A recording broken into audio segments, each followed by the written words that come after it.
720। और यहाँ तक अभी प्रोसभुवंश प्रतिमा के स्वरूप का वर्णन चल रहा था। आगे अब इदानीं किं प्राप्तं सचित्याग प्रतिमा स्वरूपम निरूप्यते। अब यहाँ क्रम प्राप्त सचित्याग अर्थात पांचवी प्रतिमा जो है उसके स्वरूप का यहाँ पर निरूपण करते हैं। वसुनंदी श्रावकाचार्य तस्य स्वरूपम इत्थम अभिहितम वर्तते। वसुनंदी श्रावकाचार्य में उस प्रतिमा का इस प्रकार से स्वरूप का वर्णन गाथा 295 में किया है। वहाँ कहा है जम्बज्जय हरियम पवालिकंद फलदीयम अपासुकं सलिलम सचित्तदिव्यतितं ठाणं।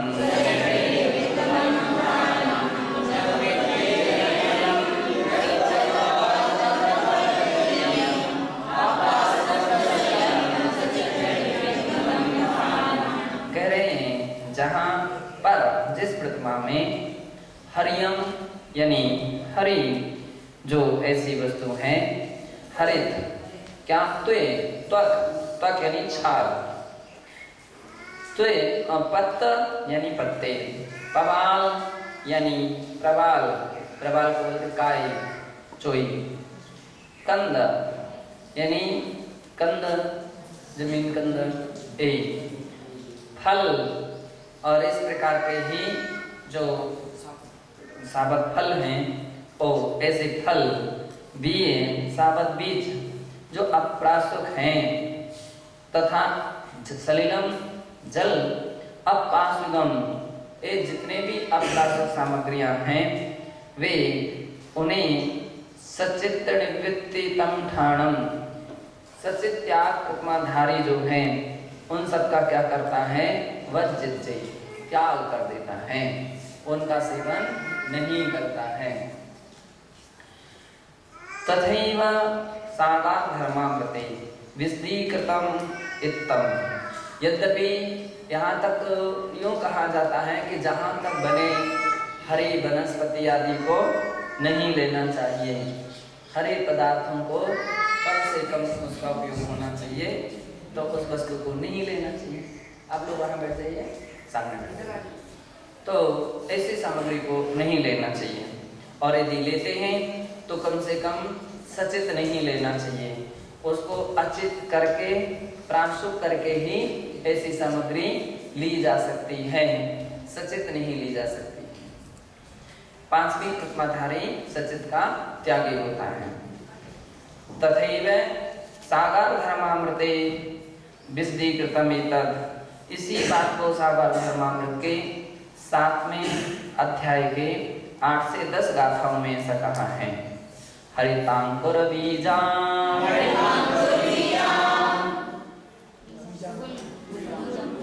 हरितांकुर बीजांगु लवणाद्या प्रासुकं त्यजन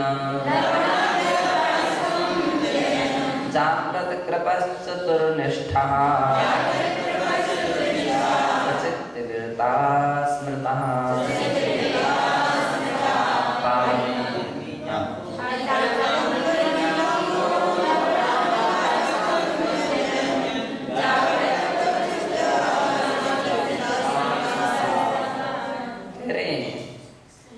कि जो प्रतिमाधारी, कौन सी पांचवी प्रतिमाधारी, हरितांकुर बीजांगु लवणादि अप्रासुकम त्यजन जाग्रत कृपश्चतुर्निष्ठा प्रयोजन वश हरित वनस्पति को पैर से छूने में भी अति घृणा करता है। क्या बतला रहे हैं कि ऐसी वस्तु के लिए भी पाद्य पादात यानी नहीं, हाँ ऊपर का क्या बतला रहे, पूर्वोक्त जो 4 प्रतिमाओं का निर्माण करते हुए जो दया मूर्ति कैसा है, दया मूर्ति है, कृपश्च ऐसा जीव श्रावक अप्रासुक हरित अंकुर बीज और अंबु यानी जल से बना हुआ लवण, अंबु लवण जल से बना हुआ नमक, हाँ समुद्री नमक, उसको त्यजन त्याग करता है, उसको नहीं लेता है, उसे शास्त्रकारों ने जागृत कृपस्य निष्ठा सचित विरता विरति स्मृता सचित त्याग प्रतिमाधारी श्रावक कहा है। तो जो आमतौर पर बहुत से लोग नमक की मर्यादा कितनी, तो नमक की मर्यादा 48 मिनट, सत्य ये है ये 48 मिनट, और वो भी क्या करते पीसने के बाद 48 मिनट, कुछ मिला दें तो 6 घंटे, गरम कर दें तो उसके 12 घंटे, कई जगह ऐसा उल्लेख है ना। तो जिन वस्तुओं में मिला दिया है तो इतनी सब मर्यादा हो गई है। लेकिन सत्य ये सब मर्यादा किसकी बतला रहे हैं? जल से बनी हुई सामग्री की जल की तरह मर्यादा है। जैसे छानने के पानी की मर्यादा 48 मिनट, 48 के बाद अगर उसमें कुछ मिला दो तो 6 घंटे, और उसको गर्म कर दो तो 12 आधे घंटे हो जाता है। तो वो उस मर्यादा, उस नमक की मर्यादा है, ना कि अन्य नमकों की, है ना। जैसे जो पत्थर से सेंधा नमक वगैरह रहता है, सेंधा नमक के विषय में एक बार इस विषय में पूज्य आचार्य श्री से चर्चा हुई थी, तो उन्होंने इसे इस प्रकार से बताया था। बोले सेंधा नमक जो है वो सेंधा नमक तो एक प्रकार की पत्थर है, खनिज है, और वो खनिज वस्तु जो होती है, तो बोले खनिज वस्तु की मर्यादा क्या है? तो जब सीलन आ जाती है उसके अंदर में तो अभक्ष हो जाता है, सीलन आ जाए तो अभक्ष हो जाता है। बाकी अब उसका ऐसा नहीं कि पिसा हुआ हो तो प्रासुक हो, पिसा हुआ ना हो तो ऐसा कुछ नहीं है। सब्जी वगैरह बनाते हैं, दाल वगैरह बनाते हैं तो टुकड़े करके भी ऐसे डाल देते हैं, है ना, टुकड़े करके डालते हैं। तो कई बार ऐसे भी प्रसंग आते हैं कि बारीक से पिसा है, कहीं मोटा पिसा है, कोरा नमक भी होता है, तो बारीक पिसा है तो मोटा पिसा है। अब अगर आप उसको जीव मानते हो जल का एक की तरह, तब तक तो फिर मुश्किल हो जाएगा, फिर तो पतले छन्ने से और छन्ना चाहिए, है ना, पानी की तरह छानना होना चाहिए, तब कहीं 48 मिनट के अंदर तक ग्राही हो जाएगा। तो बोले नहीं, इसकी मर्यादा नहीं है, इसकी मर्यादा तो इतना ही है कि वो जो उसके अंदर में सीलन वगैरह आ जाती है वो अभक्ष रहता है। और अपने बुंदेलखंड में एक और है, सकराम हो जाए तो फिर वो अभक्ष मानते हैं, उसको नहीं लेते, फिर दूसरे दिन या अन्य समय में फिर उसका उपयोग नहीं करते। तो वो ऐसी वस्तुएं हैं, तो उसका उपयोग जो है ऐसा होता है। सीलन जब तक नहीं आ जाए प्राय करके गृहस्थ लोग उतना ही उपयोग करते हैं। उत्तम तरीका ये है कि आज जितना आवश्यक है उतना ही उसका कंप्लीट करके रखना। चौके आदि में गृहस्थ जो लोग रहते हैं, श्रावक जो कुशल श्रावक होते हैं, डेली पीस करके बस। अब मसाला तो चूंकि रोज रोज नहीं पीसा जा सकता है, तो उसको 2-2, 3-3 अलग अलग मर्यादा है, 3, 5, 7 की उस हिसाब से फिर रखते हैं। लेकिन नमक को तो ऐसा नहीं रखते हैं। हाँ, कोई ऐसे भी मसाले मिला करके रखें तो उसकी वही मर्यादा रहेगी।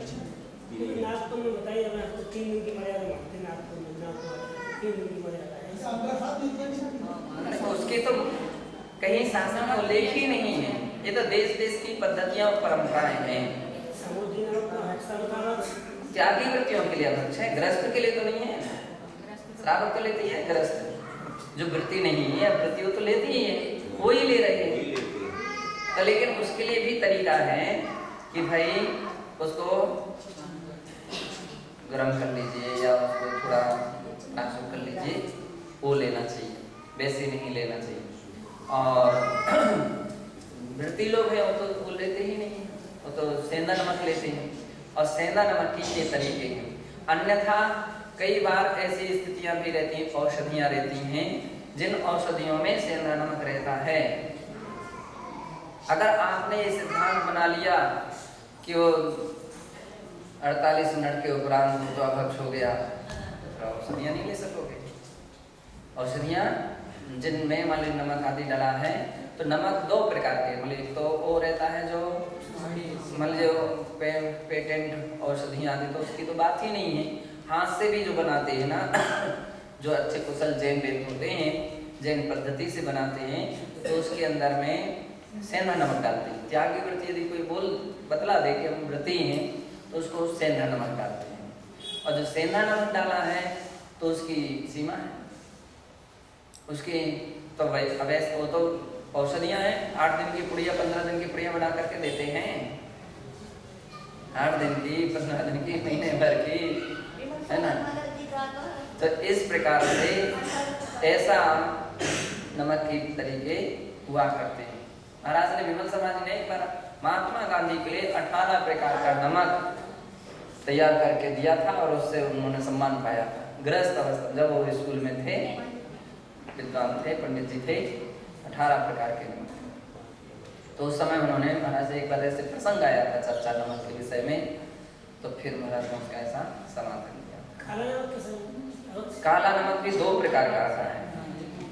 काला नमक भी एक तो केमिकल्सों से बना हुआ आता है, अधिकांशतः केमिकल्सों से बना हुआ आता है क्योंकि वो सस्ता पड़ जाता है। और एक रहता ओरिजिनल, वो भी पत्थर से होता है।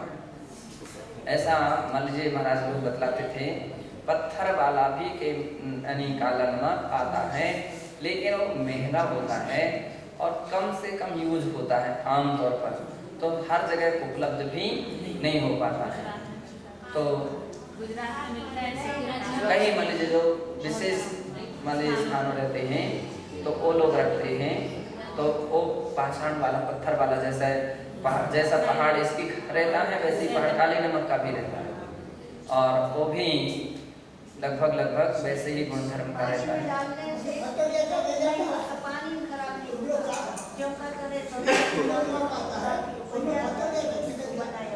हाँ, तो इस प्रकार से उसके विषय में जानकारी को अपन को ध्यान रखना चाहिए। तो काला नमक भी बहुत जगह जो पाषाण का है, खनिज है, वो तो ले सकते हैं, लेकिन जो कृत्रिम रहता है, जो विभिन्न प्रकार के केमिकल्सों को मिला करके बनाया जाता है, वो तो अभक्ष है, संयमी त्यागी व्रतिजन नहीं ले सकते।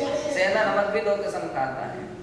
सेंधा नमक भी एक तो खनिज पत्थर के रूप में आता है और दूसरा कृत्रिम भी आता है। तो जो कृत्रिम है वो तो केमिकल्सों को मिला करके और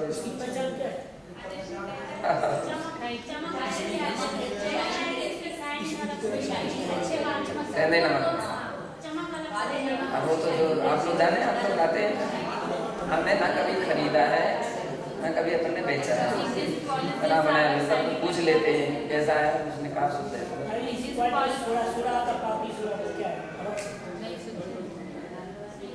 मतलब इसमें भी सभी वस्तुओं में क्या है कि अब जैसे टाटरी है, अभी तो एक जगह उल्लेख है टाटरी अशुद्ध आती है। टाटरी नींबू का सब जो रहता है वो अशुद्ध रहता है, उसमें यानी और भी केमिकल्स मिलाए जाते हैं, तब कहीं वो बनती है। और आप क्या बोले थे? खाने का सोडा, खाने का सोडा, पापड़ी सोडा, पापड़ी सोडा मालूम है?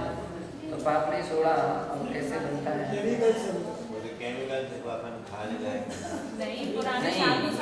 उसमें भी 2 किस्म वाली स्थितियाँ हैं।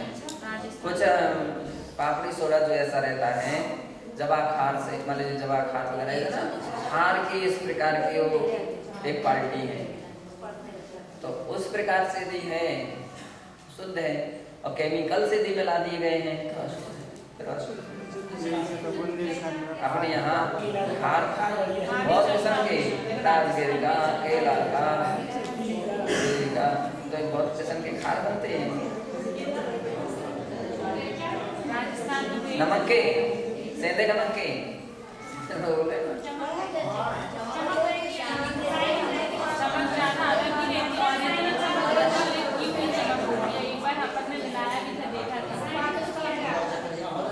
किसी दुकानदार से पूछो। हाँ, तो इस प्रकार से ये वस्तुएं नहीं लेना चाहिए। और क्या, पादेना स्पर्शन वृतीयते हरितान्यासतानन्त तनीसा भोज्यते।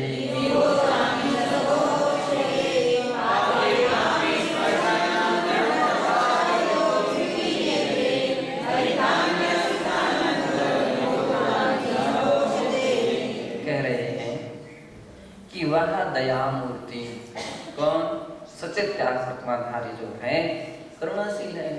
भाई बिना दया के अहिंसा का पालन नहीं हो सकता है। दया प्रवृत्ति ज्ञान संयमी जीवों की हुआ करती है और इस कारण से वे गहन रूप से इस विषय का तत्व चिंतन करते हैं। सुन रहे हो ना? हाँ, तो इस प्रकार से वो क्या करते हैं, दयालु चित्त होता है। खाने पीने के लिए ही सब कुछ नहीं है, जीवन है। कुछ लोग तो केवल खाना पीना खाना पीना, अरे ये सब छोड़ देंगे, ये सब छोड़ देंगे, फिर खा खाएंगे, फिर खा खाएंगे। अरे खाना ये सब कुछ थोड़ी है, खाने के लिए नहीं, जीने के लिए खाना चाहिए। और जीने के लिए वही खाना चाहिए जो खाने लायक है, जो खाने लायक है। ऐसा तो है नहीं कि इस वस्तु के बिना अपना जीवन नहीं चल सकता है। तो बोले हैं कि जो करुणाशील श्रावक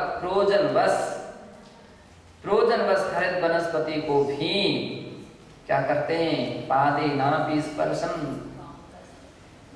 है ना, उसमें भी अतिरिते क्या करते हैं, घृणा करते हैं, गिलानी करते हैं। प्रोजनवश भी चाहते हैं, जाना चाहिए उनको, लेकिन फिर भी उसमें उत्साहित नहीं होते हैं। अरे हमको क्या करूं, 1 नंबर जाना था, 2 नंबर जाना था, कोई जगह नहीं मिली थी, ये नहीं मिला था, वो नहीं मिला था, अब तो जाना ही पड़ा और आराम से चले जा रहे हैं। नहीं, वो क्या दया होती, 5वीं प्रतिमाधारी भी नहीं होगा। प्रोजनवश भी जाने में कि जिसको गिलानी हो रही है, घृणा हो रही है, वह ऐसी हरितान्यश्रिता, और जिस हरित काय में अनंत निकोतानी, अनंत क्या होते हैं, निकोतिया जीव पाए जा रहे हैं। अनंत काय वनस्पति है ये, घास जितनी भी अनंत काय, अनंत जीवों का वास रहता है। तो फिर उसमें जो स्पर्श करने में, ऐसा छूने में भी पाप मानता है, तो फिर तो पैर रखना या खाना बहुत दूर की बात है। तो वो क्या करता है, उस हरित वनस्पति को क्या खाएगा, अर्थात नहीं खाता है। उत्तम तरीका है ना। अहो जनोक्ति निर्णीति ही अहो अक्षतिस्तां न लक्ष्य जन्तोपि हरित व्यसन्ति ते सुच्छेऽपि यत्।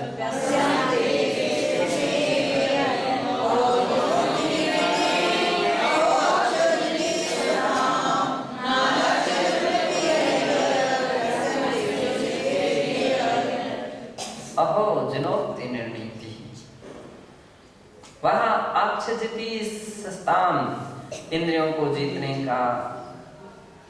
वाला, आश्चर्यकारी इंद्रियों को जीतने वाला, जिनेंद्र भगवान की आज्ञा पर श्रद्धा रखता है। जिनोक्ति निर्णीति यानी श्रद्धा के अर्थ में लिया गया, तो उसके लिए तो क्या भगवान के वचनों पर श्रद्धा है, विश्वास है, और इसलिए क्या है, आश्चर्य होता है।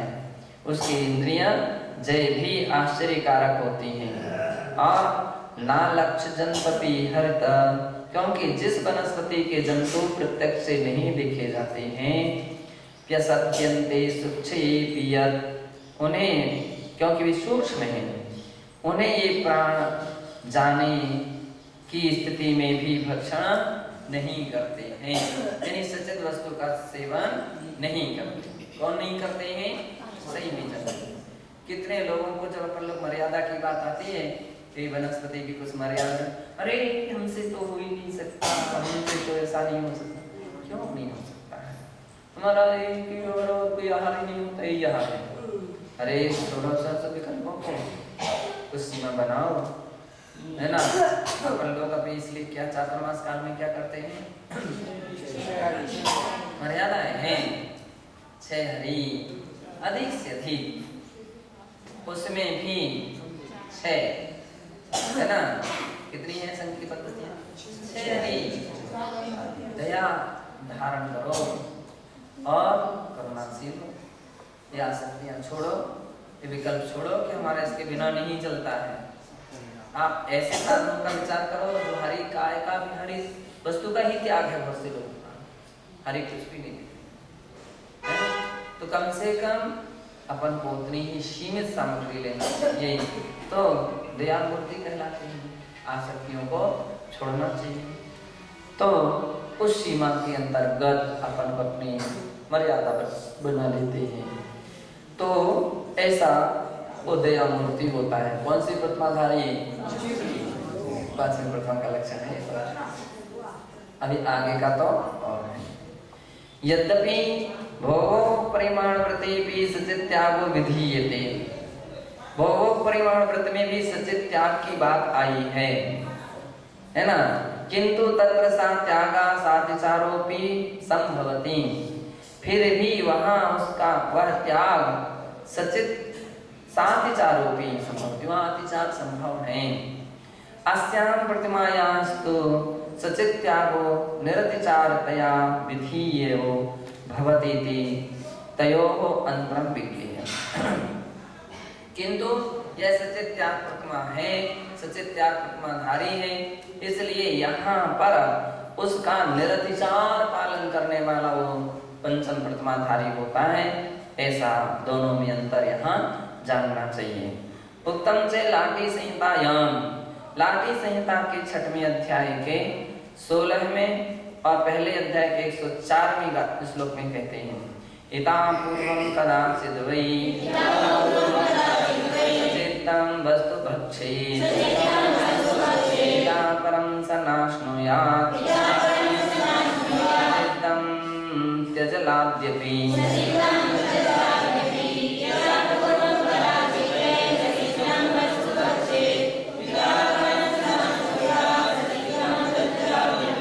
कह रहे हैं कि इस 5वीं प्रतिमा से पहले 4थी प्रतिमा तक तो वो क्या करता है, इता पूर्वम कदाचित, कभी कभी सचेतम वस्तु भक्षेत, सचेत वस्तु का भक्षण कर लेता था। अब देखिए कदाचित शब्द का प्रयोग इस बात का प्रतीक है कि व्रती लोग प्रासुक ही सामग्री लेते हैं, चाहे वो पहली दूसरी प्रतिमाधारी भी क्यों ना हो, तो भी प्रासुक वस्तु का प्रयोग करते हैं। लेकिन कदाचित परिस्थिति विशेष पर अप्रासुक भी 5वीं प्रतिमा के पहले तक सचित वस्तु का भी उपयोग हो जाता था, है ना। तो इसलिए कदाचित इस बात के लिए नहीं, कभी ऐसा हो जाए, कभी तो 5वीं प्रतिमा के पूर्व तो कभी ऐसा माना जा सकता है, लेकिन 5वीं प्रतिमा के उपरांत तो कह रहे हैं इता परम स नाश्नुयात्, लेकिन इसके आगे तो क्या करता है, वह कभी भी सचित पदार्थों का भक्षण नहीं करेगा, भूखा रहना पसंद करेगा, लेकिन ऐसी वस्तु का सेवन नहीं कर देगा। यहाँ तक कि सचित तज्जलाद्यपि, सचित तो जल आदि भी नहीं लेता है, सचित जल आदि भी नहीं लेता है। जल में भी असंख्यात जीव होते हैं, उसका भी सावधानता से प्रयोग करता है।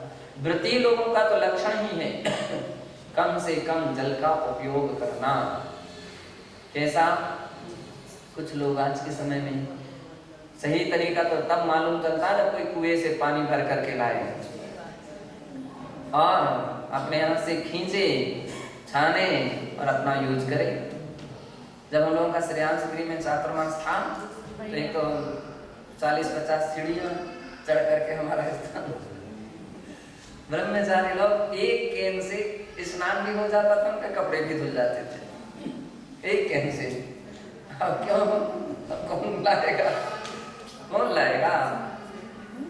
इतने में वो सब काम कर लेते थे, कम से कम पानी में सारा का सारा काम हो जाता था।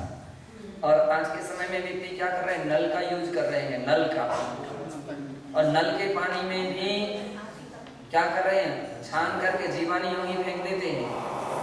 जबकि जीवानी क्या करना चाहिए, कम से कम टंकी में तो डाल दो, जिस टंकी से पानी आ रहा है तो उसकी जीवानी उसी में डाल दो, ये हो सकता है, उसकी रक्षा हो सकती है। ऐसे कैसे, और ऐसा अनाप शनाप सीमा में पानी का प्रयोग करते हैं। जबकि त्यागी वृत्तियों का नियम होना चाहिए, व्रती लोगों का नियम होना चाहिए कि कुछ ना कुछ सीमा है क्या हम 1 जग पानी से स्नान करेंगे कि 2 जग पानी से करेंगे कि आधी बाल्टी से करेंगे, कितना कुछ भी सीमा मर्यादा चल रहा है ना, हर हर गंगे है ना, पूरा का पूरा पानी धुलता चला जा रहा है, साबुन का यूज हो रहा है। कुछ लोग तो डेली साबुन लगाते हैं, क्या डेली साबुन, और यहाँ रोज आलोचना पाठ भी पढ़ते हैं, नदियन बिच चीर आए ओ संगे, खाली पाठ करते हैं। कभी सोचते हैं क्या क्यों रोज रोज साबुन लगा रहे हैं, एक क्षारीय पानी ना उसमें जाएगा, है ना, उसका क्या होगा। तो ये भी तो विचार करना चाहिए कि जो उसके अंदर तो कास्टिक सोडा रहता है, कास्टिक सोडा रहता है, बहुत तेज रहता है, और जहां से जिस नाली के पानी में से बह बह करके जाएगा क्या वे जीव बच जाएंगे क्या, मक्खी भी बैठ जाती तो खत्म हो जाती है साबुन के पानी में, साबुन सर्फ के पानी में मक्खी बैठ जाती खत्म हो जाती है। तो ऐसी स्थिति रहती है, और लोग क्या करते हैं, त्यागी वृत्ति, कैसे त्यागी, क्या काम के वो त्यागी वृत्ति, कोई मर्यादा नहीं, पानी बहा रहे, साबुन लगा रहे, रोज रोज साबुन। अरे गृहस्थिक अवस्था में भी सबकी सिस्टम है, 8 दिन में 1 दिन लगाते हैं। स्कूल की जो छुट्टी दी जाती है ना 1 दिन सप्ताह की, वो छुट्टी क्यों दी जाती है, बस इसीलिए दी जाती है कि आप कपड़े मकड़े धोना हो तो लीजिए, हो कोई भी काम हो, इसलिए दी जाती है। आश्रम में, स्कूल वगैरह में फिक्स रहता था, उस दिन ही कपड़े धो सकते हो, बाकी रोज रोज नहीं।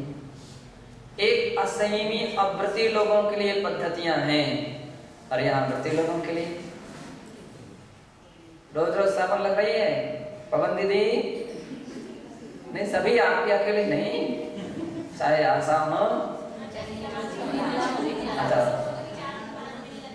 अरे तब तो बहुत अच्छी बात है, नहाने का ही त्याग है, नहाने का साबुन का त्याग है। कपड़े धोना तो रोज रोज नहीं, कितने दिन में होना चाहिए, कम से कम 8 दिन में 1 दिन, चलो 4 दिन में भी माने तो भी एक बात, एक दृष्टि से मान सकते कुछ ना कुछ तो आपने दया भाव रखा है डेली, और उसमें भी सीमा होना चाहिए, कितने पानी की भाई,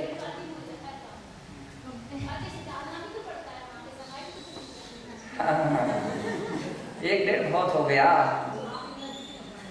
हम लोगों के लिए महाराज ने एक बार ऐसा नियम दे दिया, 1 कमंडल में, जब हम शुल्लक थे 1 कमंडल में ही शुद्धि करना, और उसी से कपड़े धोना।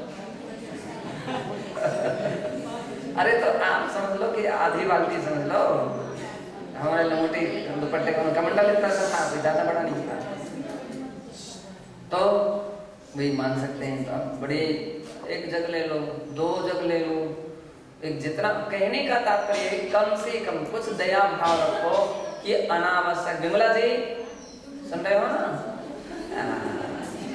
बिल्कुल बिल्कुल, मीना तो कहने ही क्या है, 1 ही लोटे से कम चलाते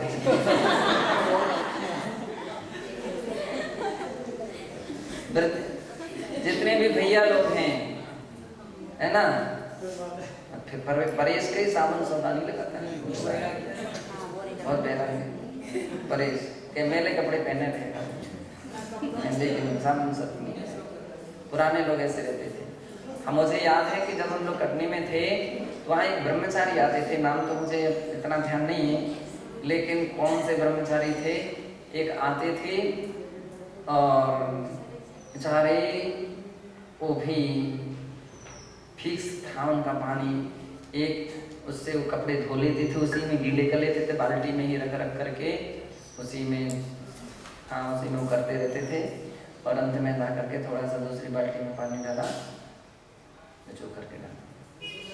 श्वेतांबर लोगों में भी पद्धतियाँ हैं, थोड़े पानी से प्रयोग करते हैं और अंत में वो ऐसे स्थान पर डालते हैं जहाँ पर जीव जंतु नहीं होते। अपने संघ में भी पहले कुछ समय तक ऐसी पद्धतियाँ यानी त्यागी वृत्तियों की चली कि छान कर छत पर डालते थे, है ना। तो अपना काम अपना जितना हुआ थोड़े पानी से छत में डाल दिया। अब थोड़ा पानी होगा तो छत से काम चल जाएगा, अब ज़्यादा ही करेंगे तो फिर तो बहेगा, है ना। तो इस प्रकार से त्यागी वृत्ति की भूमिका होती है। वह सचित पदार्थों का भक्षण नहीं करता, यहाँ तक कि सचित जल का भी प्रयोग नहीं करता। विवेकस्यावकाशोऽस्ति देशतो विरतावपि अदेयं प्रासुकं योग्यं नादेयं तद्विपर्ययम्।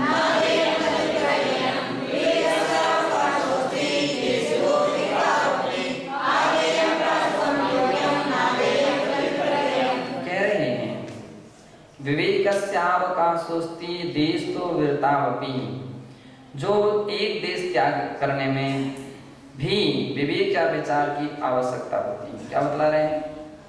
एक देश भी त्यागी देश वृत्ति है तो भी वो विवेक से नियम का पालन करे, विचारों से अपना समझदारी से काम करे कि प्रासुक पदार्थों का ग्रहण करना चाहिए। उसको क्या चाहिए?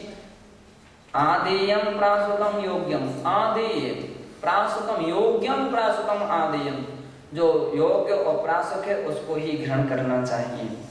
और उससे नादेयम तद्विपर्ययः, उससे विपरीत यानी जो प्रासुक नहीं है उसको ग्रहण नहीं करना चाहिए।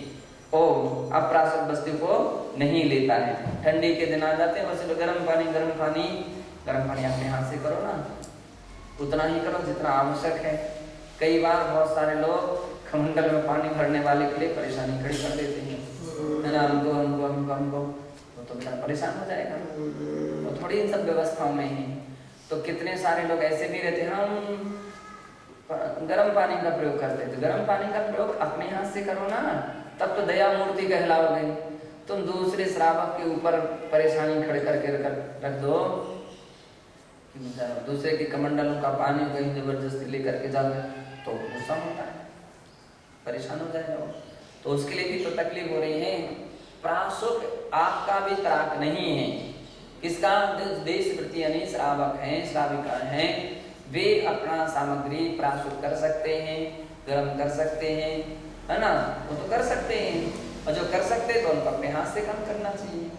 उनको दूसरे के भरोसे दूसरा कोई हमारा पानी गर्म कर दे या किसी के गर्म पानी को अपन ले करके जाएंगे तो चोरी का भी दोष लगा, और उसकी इच्छा नहीं है या वो बहुत परेशान हो रहा है तो उसको तकलीफ भी हो रही है, तो हिंसा का भी दोष लग रहा है, उसकी आत्मा दुख रही है। तो ऐसा नहीं करना चाहिए, अपने हाथ से प्रयोग कीजिए तो अपन बिल्कुल सीमित का पानी का प्रयोग होगा। तो इस प्रकार से प्रासुक कर्ण विषय विधि रपि शास्त्रे सुवर्णिता, प्रासुक करने के विषय में विधि शास्त्रों में इस प्रकार से कही है। कार्तिकेयानुप्रेक्षा ग्रंथे टीकाकारेण समृद्धायां गाथायां प्रोक्तम।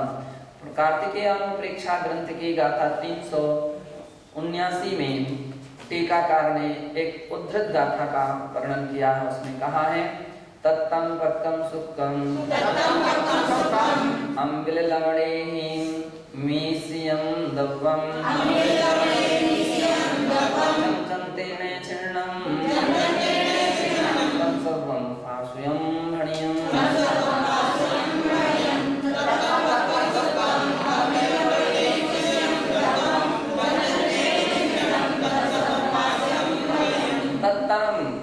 तत्ता है ना, जो पानी गर्म हो गया है, ताता हो गया है।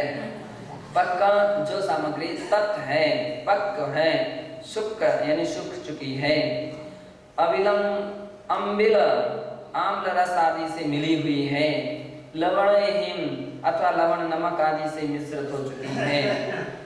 जो चक्की छुरी आदि और जनते नहीं चक्की आदि से या आज के समय में मिक्सी आदि से, है ना, और जाता छुरी इत्यादि के यंत्रों से छिन्न भिन्न हो चुकी है, वह सभी क्या हो गई, प्राशक कही जाती है।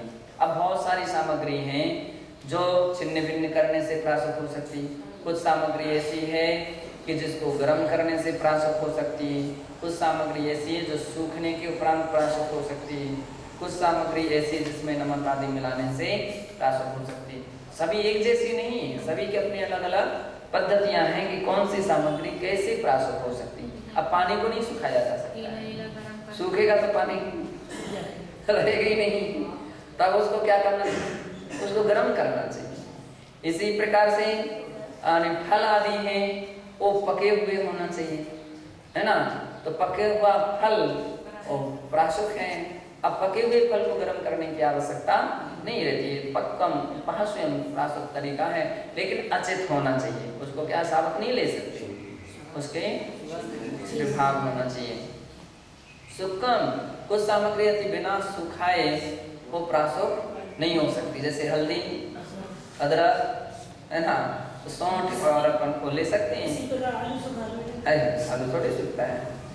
तो इस प्रकार से वो कुछ सामग्री ऐसी जो सुखाने से वो प्राशक हो सकती है। अरे चिप्से जो रहती हैं हल्दी के सौंठ तो आता है, वो कंद है, वो कितना भी कर लो, लेकिन अदरक काष्ठ वनस्पति, उसका लक्षण है कि अदरक को आप पीसो तो उसके सुना सुना रह जाएंगे, बहुत सारे सुना सुना रह जाते हैं। आलू के चिप्स को पीसो कुछ भी नहीं रहेगा, पाउडर बन जाएगा। मूंगफली तो जड़ है, यानी वो क्या नाम से, ना कंद है और ना मूल है, वो तो फल है, उस वृक्ष का फल है, नीचे हो चाहे ऊपर हो, उसमें क्या दिक्कत है फल, कंद नहीं। इसी तरह तथा मूलाचार्य से प्रोक्त मूलाचार की 827वीं गाथा में भी कहा है, फल कंद मूल बीयम पक्कम तुआमियम किंची लच्चाणी सनियम नवे पड़े ते धीरा।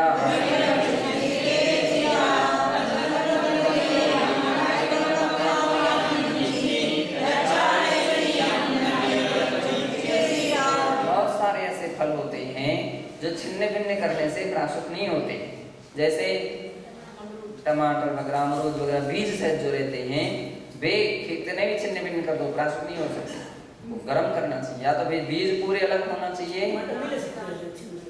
नहीं उसको गर्म करना चाहिए, उसके बीज जो रहते हैं ना, बीज अगर उसके मान लो पिस जाना चाहिए तो ठीक है, नहीं तो सीधा सीधा थोड़ा गर्म कर लो उसको, है ना। तो अग्नि से नहीं पकाए फल, कंद, मूल, बीज एवं अन्य भी कच्चे पदार्थ को जो खाने योग्य नहीं होते हैं, ऐसा जानकर वे धीर मुनि उसको स्वीकार करते नहीं, उसको स्वीकार नहीं करते, उसका त्याग करते हैं। इस प्रकार से यहाँ पर सचित त्याग उपमा के विषय में जानना चाहिए और यथाविधि सचित से बचने का प्रयास करना चाहिए।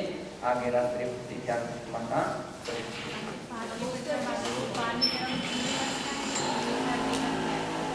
पीने का प्रधान है। अतः प्राणी स्वाध्याय निष्ठापन क्रियायाम उपासना क्रमेण सकल कर्मचयातम भाव जाना सौतमीतम श्री सुकृति काय सुगुण